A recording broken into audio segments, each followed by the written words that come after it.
In a city somewhat far removed from here, there was a member of the church that owned a dealership, sold cars.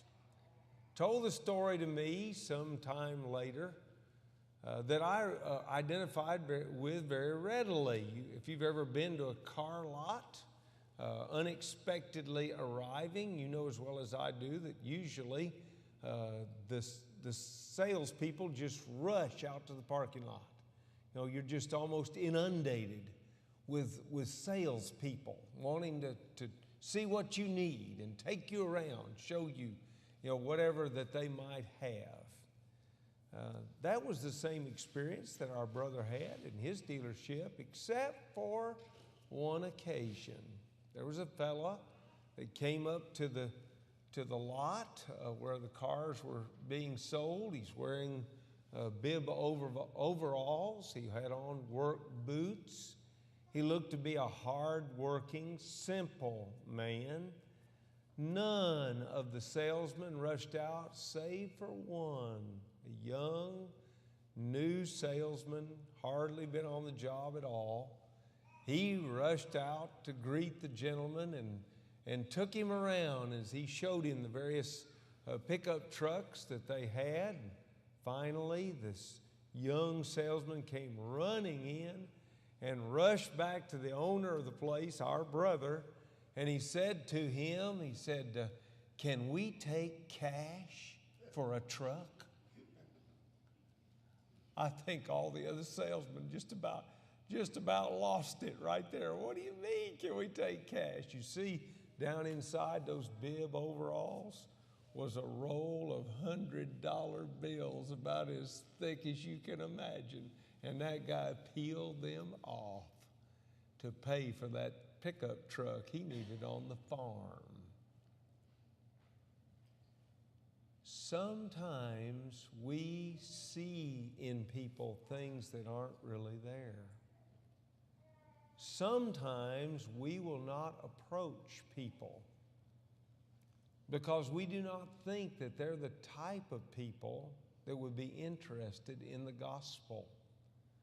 Some years ago, when I was there in Knoxville working with the school, I remember that a group of our fellas went out for a campaign. I know without asking that Jonathan's been on more than one of those. They went out on a campaign. They went to a certain region of the country. They'd worked all day long, and the word came down the line that it was time this particular day to stop. But they saw just one more house up ahead. It was a rundown house back behind the trees. They almost didn't go there because after all, it was late. It was time to leave, and what good are we going to do there anyway? But they finally decided they'd go up and knock that last door on that particular street.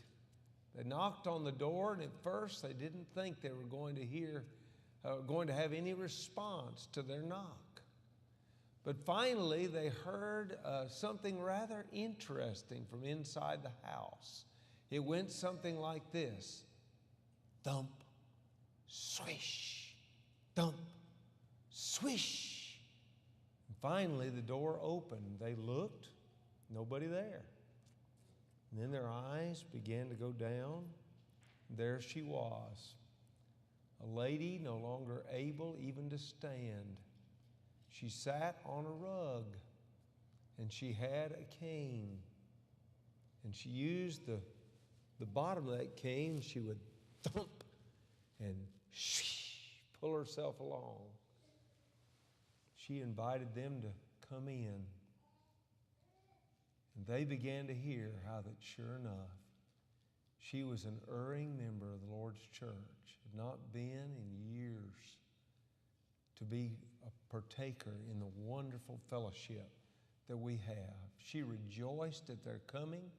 She studied with them, and she was that very week restored as they helped her to be able to get to and from Bible classes, and particularly the services of the gospel meeting they had that week.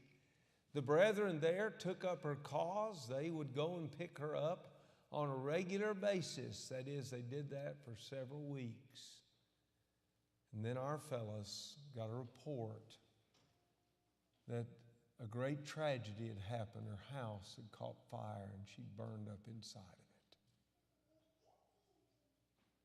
it. Did it make any difference that they went to that door? Did going on to a door that didn't seem like it would be receptive through their eyes, did it make the difference for a soul in eternity? Tonight, I want us for just a little while to think of these two stories, and then particularly to begin to realize the way that Jesus looks at people, because it's a totally different way. People look at other people. We look at one another, and we make judgments based on what we hear and what we see. And if you don't believe that, you probably have not watched or read very much news lately, because it goes on all the time. As we think about seeing people through Jesus' eyes, the first thing that we want to observe is that Jesus saw fishers of men. Now, what did people see? If you go to the book of Acts, Acts chapter 4, you may remember that Peter and John, because of the great miracle that was worked in the temple, and because of the stirring up of the crowd in a positive way, and they're thinking about Jesus, because of that, they were arrested and brought before the council. As they stood before the council, they spoke with great boldness. What did the council see when they looked at Peter and John? Acts 4 verse 13 reports it this way. Now when they saw the boldness of Peter and John and perceived that they were uneducated and untrained men, they marveled. What did people see? People saw ignorant fellas. Oh, hardworking, no doubt about that. Common men, no doubt about that.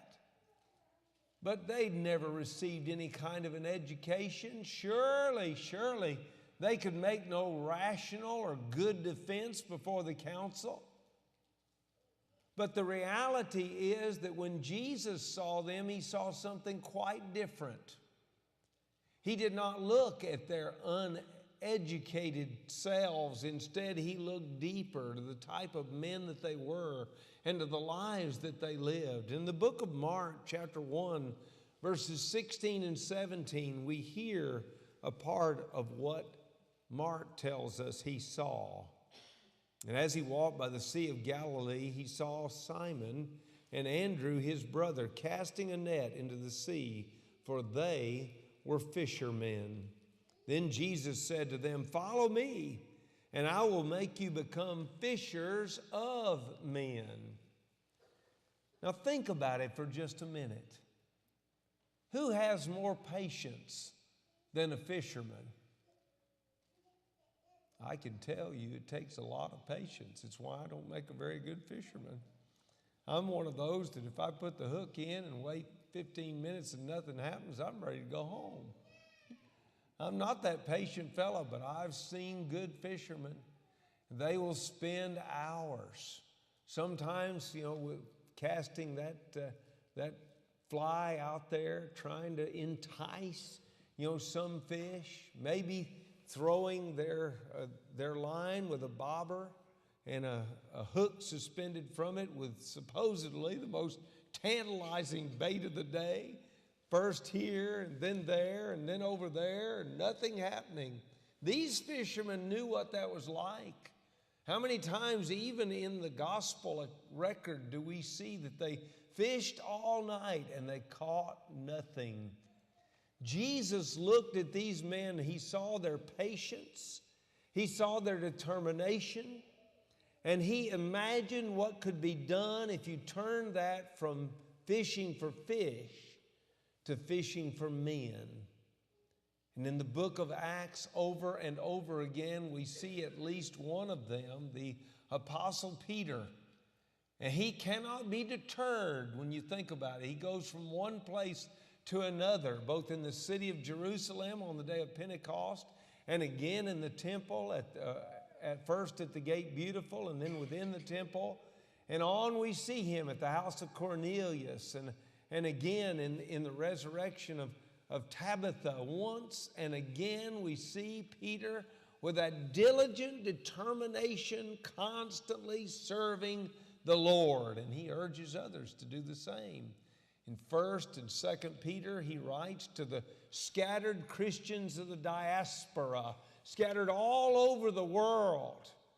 And to them, he stresses the importance of the fact that we work under the chief shepherd, Jesus Christ. Men saw uneducated men. Jesus saw fishers of men. But then again, Jesus saw a man without deceit. Turn over to the book of John. John chapter 1, beginning at verse 43. We've already looked briefly and discussed about Peter and his brother Andrew and how Peter came to follow Jesus. Listen to what else is reported in that same first chapter of John. The following day, Jesus wanted to go to Galilee, and he found Philip and said to him, "Follow me." Now Philip was from Bethsaida, the city of Andrew and Peter. Philip found Nathanael and said to him, "We've found him of whom Moses in the law and also the prophets wrote, Jesus of Nazareth, the son of Joseph." Now listen to the response that he gets from Nathanael, who, by the way, may also be Bartholomew. If you follow his location in the list of the apostles, it looks like he's got two names, either Nathanael or Bartholomew. Listen to what he says. And Nathanael said to him, "Can anything good come out of Nazareth?" Philip said to him, "Come and see." Do you know what men would call Nathanael today? A bigot. He's a bigot. I mean, he thinks that just because you're from a certain place that you couldn't possibly be good. There's no way. You're biased, you're prejudiced, and therefore you're not worth our time. In fact, you ought to just be cast aside because of your bigotry. You've heard that on the news, haven't you? How does the Lord respond to it? Listen, the prejudice that first you see in Nathanael turns out to be couched in different terms by our Savior.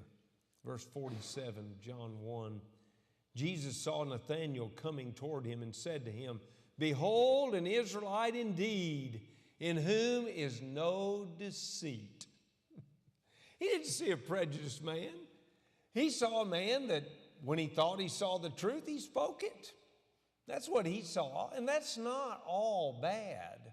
It depends really on how you say it. I must warn all of us. Some of us have a tendency to say, well, I speak my mind. You'll ever have to worry about where I'm coming from. I lay it out there. Well, that's okay. But you do remember that Paul in the book of Ephesians chapter 4 and verse 15 said, speaking the truth in love. You can say what you see as the truth if you say it in the right way, in the loving way. The Lord looked at Nathanael, and apparently he didn't see a man that was full of hatefulness or anything like that. Instead, he saw a man who just spoke what he saw. And that was a good thing in the eyes of the Lord. And so going on, you see what happened. Verse 48, Nathanael responds and says to him, "How do you know me?"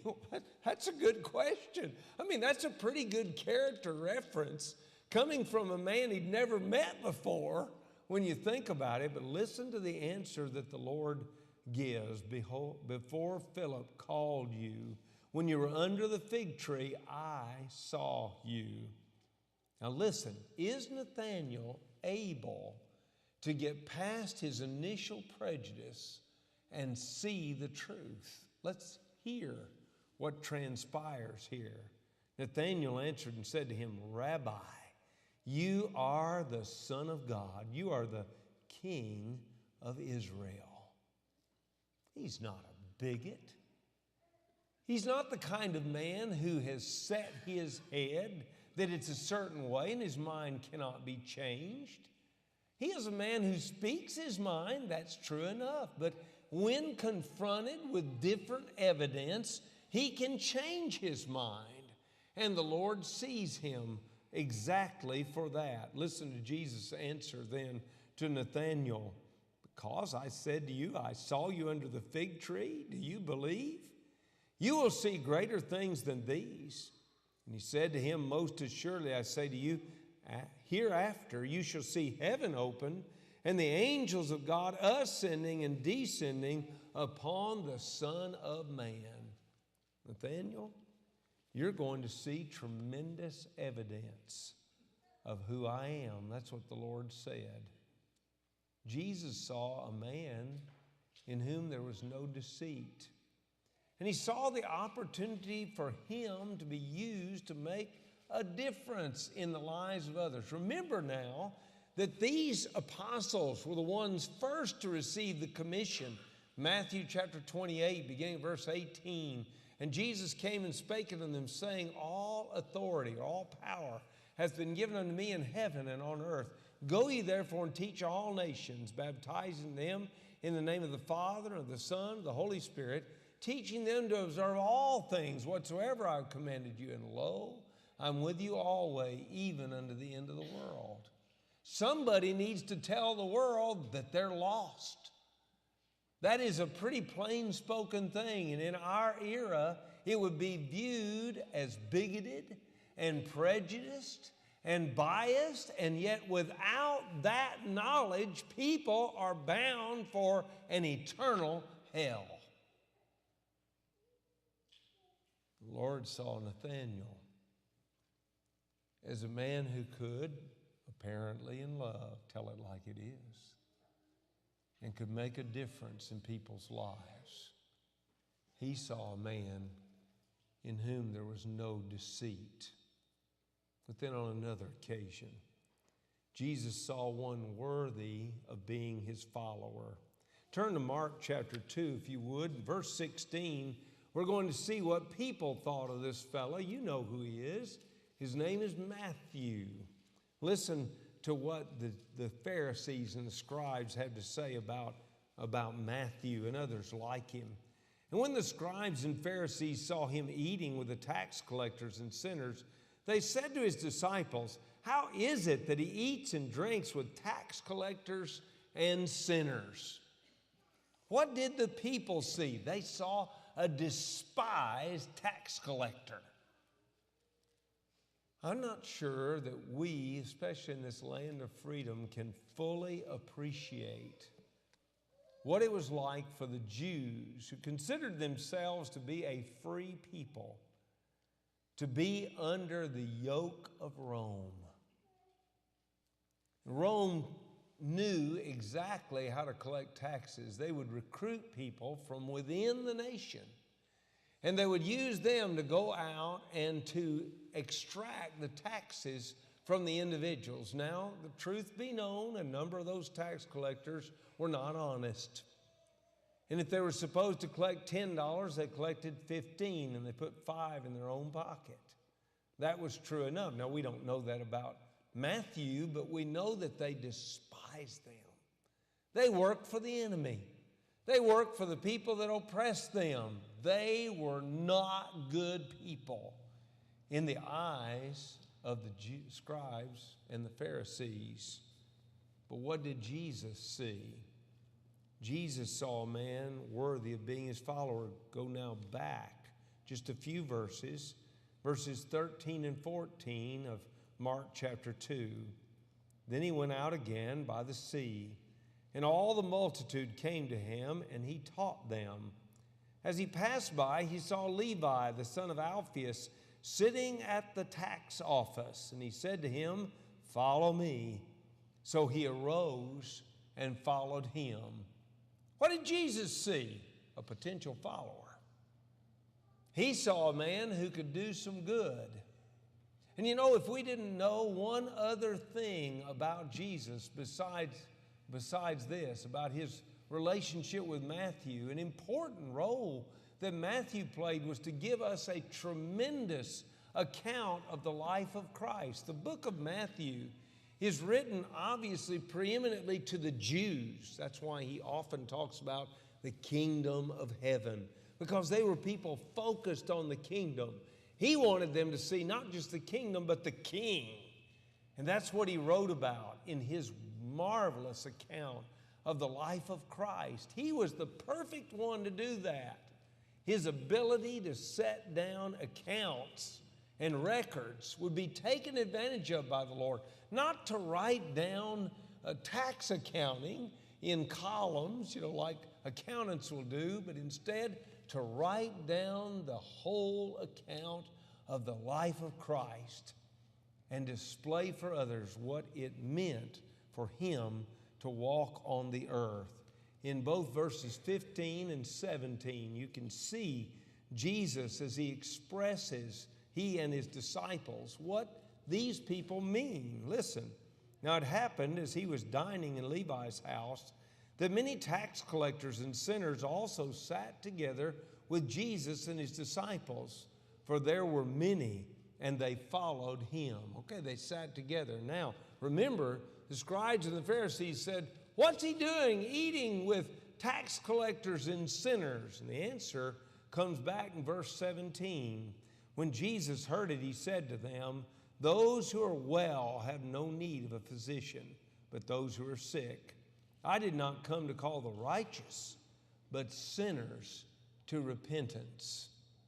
That is a wonderful statement. And I would propose to you that people who really understand what they have overcome will rejoice in that overcoming, and they will make tremendous followers of the Christ. Matthew was one of those. You can see him in action.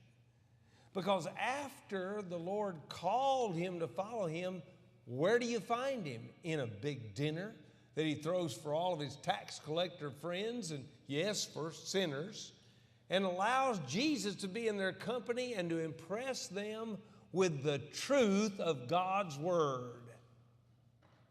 What did men see? A despised man. What did Jesus see? One worthy of being his follower.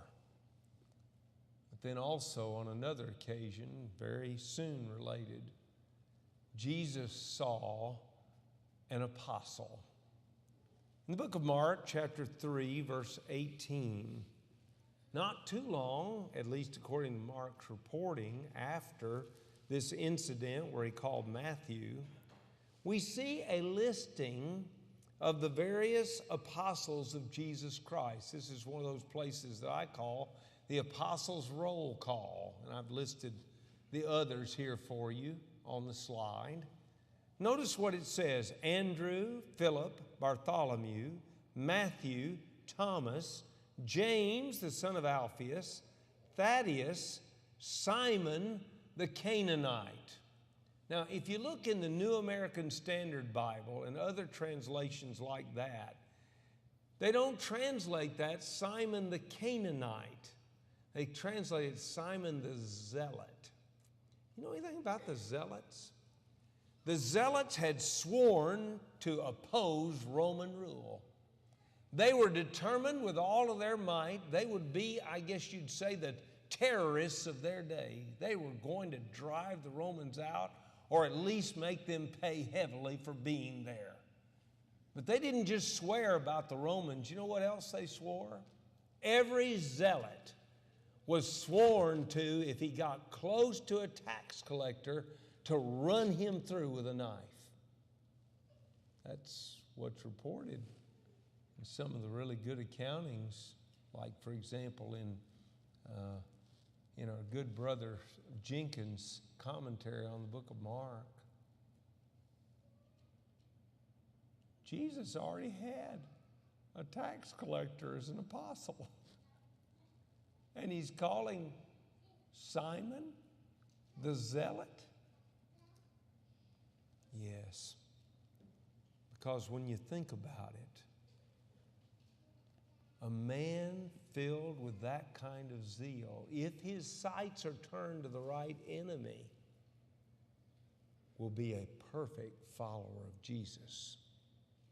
Who's the real enemy of mankind? The Apostle Peter in 1 Peter chapter 5 says, the devil, as a roaring lion, walketh about, seeking whom he may devour. Who better to take on the devil than a zealot?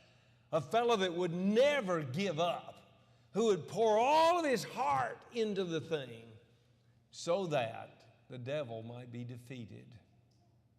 Men saw a radical, maybe a terrorist. Jesus saw an apostle. Then Jesus saw the heart of the kingdom.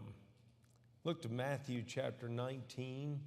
It's an interesting story. It's one with which all of us are at least somewhat familiar.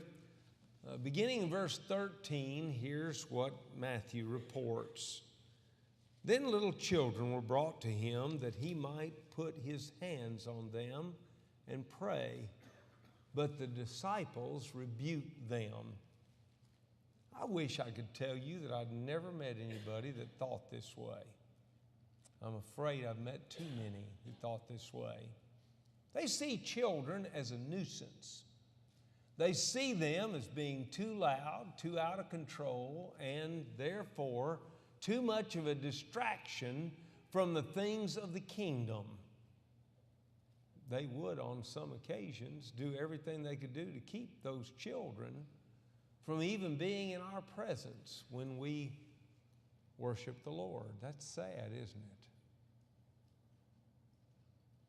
What did the Lord see? The Lord didn't see a nuisance. He saw the heart of the kingdom. Read on, right there in Matthew chapter 19. But Jesus said, let the little children come to me, and do not forbid them, for of such is the kingdom of heaven.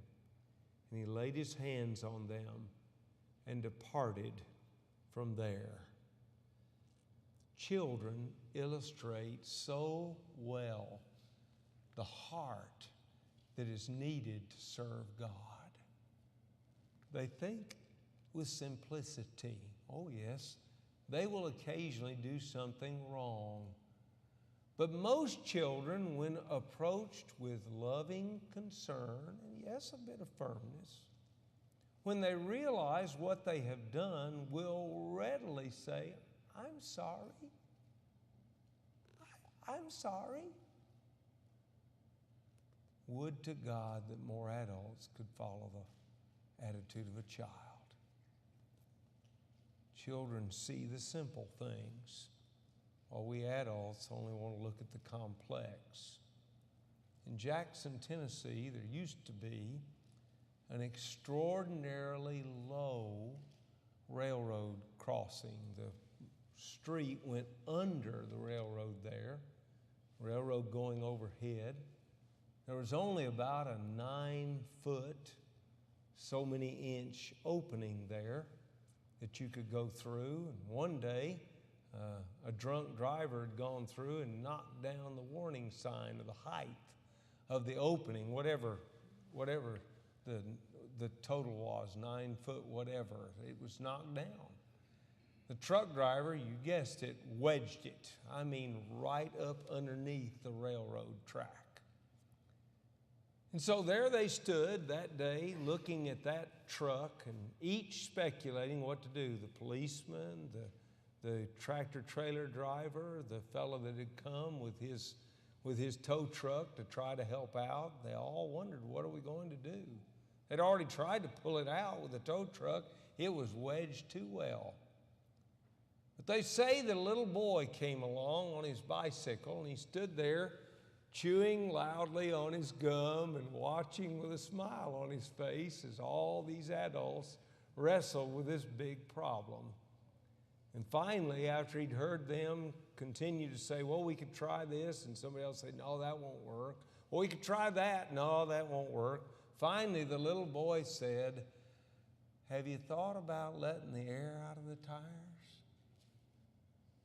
Well, they did, and out she came. Just let the air out of the tires. A child will see it. We adults, we think in too complex terms. The gospel is not complicated. Would to God that we were like children when we approached it. Jesus didn't see a nuisance. Instead, he saw the heart of the kingdom. But then also, Jesus on another occasion saw a woman needing living water. Turn with me to the book of John. We've alluded briefly to this earlier in our time together. I'm not going to go back over that portion of it, but I do want to arrive at the well, and I want us to watch something. First of all, I'm going to intentionally skip quickly through this. What does the woman at the well think of Jesus when everything starts? Jesus is a Jewish man sitting by the well, and he asks her for water. Now, what you and I do not know in the background is that, number one, Jewish men didn't talk to Jewish women in public. Number two, what we don't know is that Jewish men did not talk to Samaritans, not even Samaritan men. So when you put the two together, what in the world was Jesus doing speaking to this woman? This woman who must have been an outcast from society. And you know how I arrive at that likely conclusion? She came at noon to draw water. That wasn't the normal time. They usually drew water in the morning and in the evening when it was the coolest, not in the heat of the day. And yet here she is out at the well drawing water. And Jesus opens a conversation with her. How does she describe him? Listen, verse 9. Then the woman of Samaria said to him, "How is it that you, being a Jew, ask a drink from me, a Samaritan woman?" How does she identify him? A Jew. That's it. Now skip on down. They exchange a rather extended conversation. We'll come back to some of that. In verse 19, after talking about the fact that she didn't just have 5 husbands, she had 5 husbands, plus she was living with a fellow right now who wasn't even her husband. She had said, "I don't have a husband," and he said, "You said that right. You had 5, and now the guy you're living with is not even your husband." Listen to her answer now, and notice the change that has taken place. Verse 19, the woman said to him, "Sir, I perceive that you are a prophet." Now, how did she get from a Jew to a prophet? Well, because he talked about living water, and he knew about her life.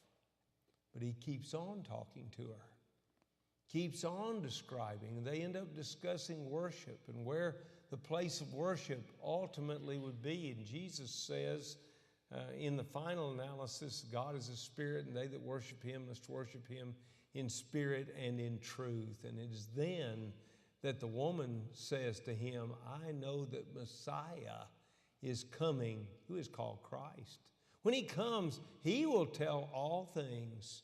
Jesus said to her, "I who speak to you am he." Now watch.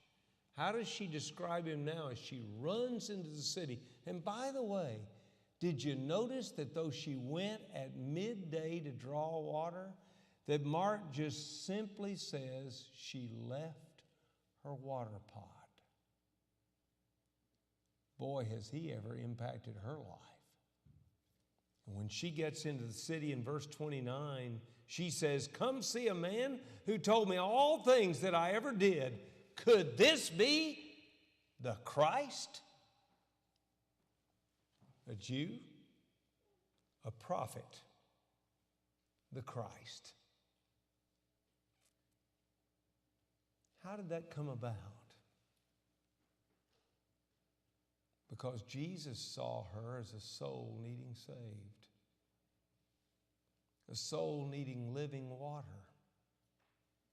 He didn't look on her as a despised Samaritan, and a woman at that.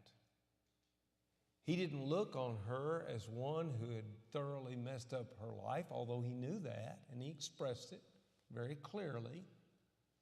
Instead, he looked at her as one who desperately needed the truth, who desperately needed living water so that she could escape all the bad that had been in her life, so that she ultimately could be his follower.